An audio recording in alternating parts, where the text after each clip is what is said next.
In that video, we will show how to order from our website. When you go to home page you will see lots of products. Also at left product menu, you can see product categories. You can choose from lots of robot parts. At product page, with add to cart button, you can start to ordering process. When you click the button, cart pop-up will be opened.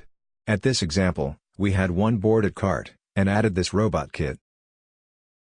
Now we are in cart page. Here you can delete the products or increase total units. After control please click to blue checkout button. If you are not registered to website it will ask you first register or login. When you come to checkout page it will ask to your address. Please fill all boxes. Lastly, when you add the addresses, click to the continue and it will move to next payment page. You can pay with card, bank transfer or Western Union options. Well done, you finished the order. You can click to orders page for controlling. At orders page, you can see your order status. Thank you for listening.